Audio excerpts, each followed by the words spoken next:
right, my friends, we are going to take a look at critical path analysis.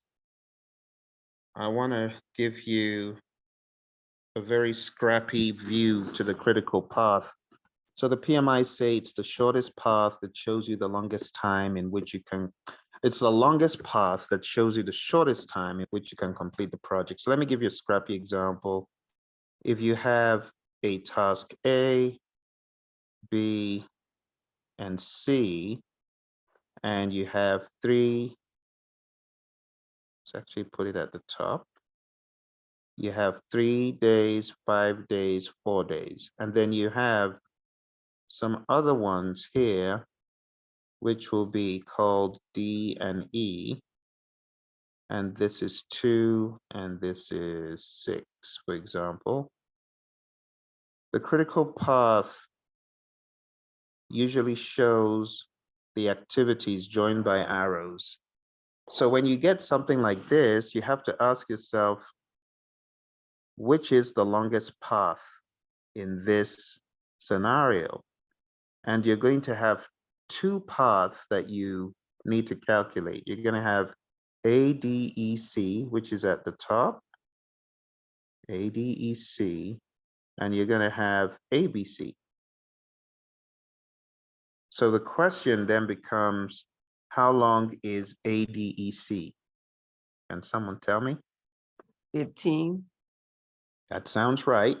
15, right? ABC is 9, 12.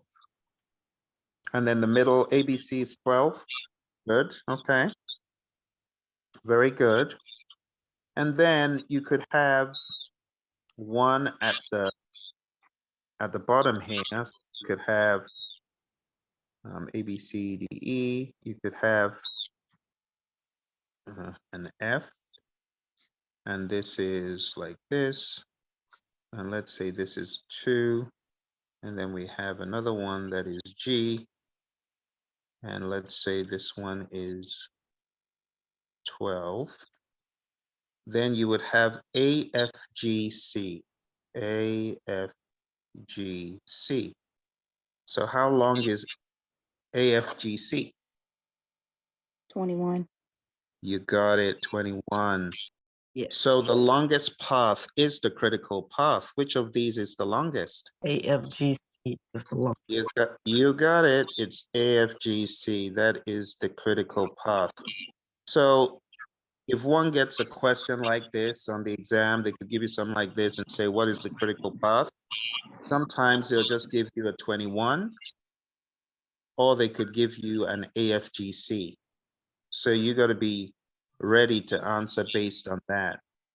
Back in the day, they would give a more complicated problem, which was to find slack and float, forward passes and backward passes, and leads, lags. None of that has been found on the exam, to my knowledge, talking about the PMP in a long time.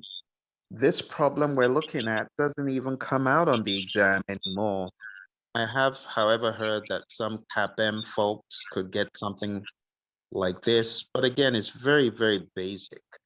And this is the full gamut of what you need for critical path. Apart from the definitions that you can read, this is it. Any questions about any of this? Yeah. That's a good breakdown. Yeah, makes sense. Okay. Feel free to take a screenshot. I'll go ahead and I will stop the recording. Thank you very much.